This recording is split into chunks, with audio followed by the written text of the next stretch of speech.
তুমি এখানে বসে থাকো, আমার ঘুম ভাঙার পরে আমি তোমার সঙ্গে অনেক গল্প করব। এদিকে লিন বলে, কোথায় তুমি, এখনো কি বের হতে পারোনি?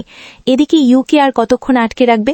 ও ইউকে তবুও আটকে বলে, দেখো আমার খুবই ক্ষুধা পেয়েছে, তুমি আমার জন্য একটু নুডলস রান্না করে দিবে? আমার না বাবা মা কেউ নেই, তুমি একটু করো না। ইউ তখন বলে, আচ্ছা ঠিক আছে, আমি নুডলস রান্না করে দিচ্ছি। এদিকে লিন বলে, এরপর আমি কি বলবো যদি এখনো আর চ্যাং বাইরে বের হতে না পারে? এদিকে যখন তাংচি ঘুমিয়ে পড়েছিল তখন চ্যাং নিজের রুমে চলে আসে আর ওকে কোলে করে নিয়ে ওর রুমে শুইয়ে দেয় এবং সুন্দর করে শুইয়ে ওখান থেকে বাহিরে বের হয়ে চলে আসে।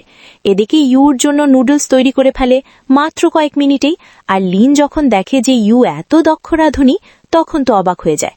এবারও ইউকে বলে, তুমি এখন চলে যেতে পারো, আর কোনো ব্যাপার নয়, কারণ চ্যাং অলরেডি লিনকে জানিয়ে দিয়েছে যে ও তাংসির বাড়ি থেকে বাহিরে বের হয়ে গিয়েছে। তো 12 ঘন্টা পরে সিন দেখানো হয়। তাংচি প্রায় 12 ঘন্টা ঘুমিয়েছিল। ও বাহিরে এসে দেখে ওর বন্ধু ওর জন্য তখনও ওয়েট করছে। ওর বন্ধুকেও বলে যে তুমি কখন এসেছো, আর সেই ভেড়াটা কোথায়? ওর বন্ধু বলে, আমি তো সারা বাড়ি খুঁজে দেখেছি, কোথাও ভেড়াটাকে পেলাম না।